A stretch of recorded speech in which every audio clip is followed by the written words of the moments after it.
Hello everyone, my name is Carlson. I go by my middle name Bayard though. What I want to talk about today is one-on-one coaching. For those of you that have played a sport, you will all know that when you get coached one-on-one, it's much more beneficial. You can get much more out of explanations around technique and much more on fundamentals on how you're doing things differently instead of just sort of working in a team environment.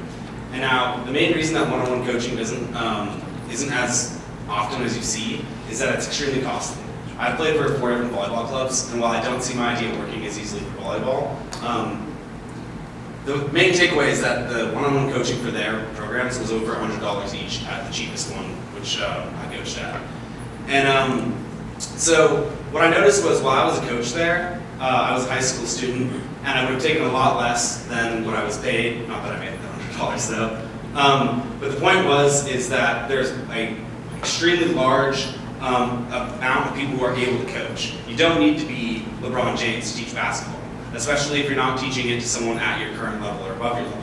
So what I want to do is I want to make an app where youth and their parents can connect easily with people who are qualified to coach them. So say you're in middle school basketball, right?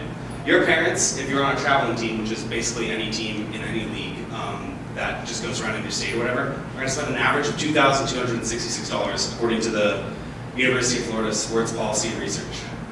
So what I see happening here is I see that there's a huge marketplace that has a lot of money in it, and what you could do easily is try and find coaches and try and find, in my opinion, high school students would be great candidates for this. People who are young and willing to work, and kind of like an Uber system where they are put in touch with people in their area and then they can go and work for them, and they can set their own wages, and it's just a marketplace for one-on-one coaching, which is something that isn't tremendously difficult to do.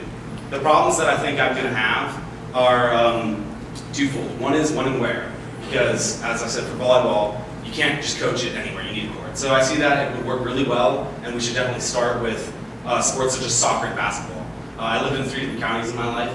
All of them have had various parks and locations where there were both basketball courts and soccer nets, so it's very easy to set up there. And I think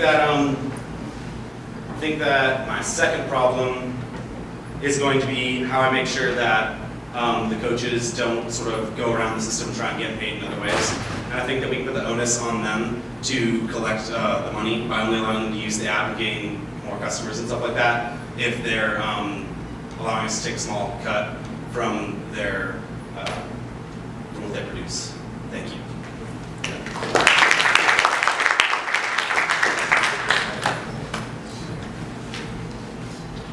Okay, judges' scores are in.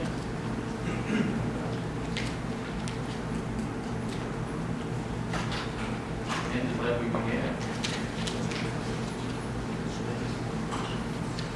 Anybody want to do the honors? Last call. Thanks so much for presenting. I thought it was a great idea. One of the things I would like to hear, very similar to some previous comments, is that it is also a pretty crowded space. In terms of services like Tech that do have like existing marketplaces for coaching and whatnot, and then obviously like community centers and whatnot that might have some existing services. Well, what I found really actually interesting in the presentation was actually the challenge that you described that might be present. Actually, the last challenge in particular is a very large challenge that a lot of platform businesses face with respect to platform leakage, right? Where people connect and then they go offline and they connect without the transaction happening on the platform. So it's good that you're thinking about these problems, and whether it's like gamification or reviews or whatever the case is, like there are multiple ways in which you can solve that problem. So it's good that you're thinking about it from that perspective.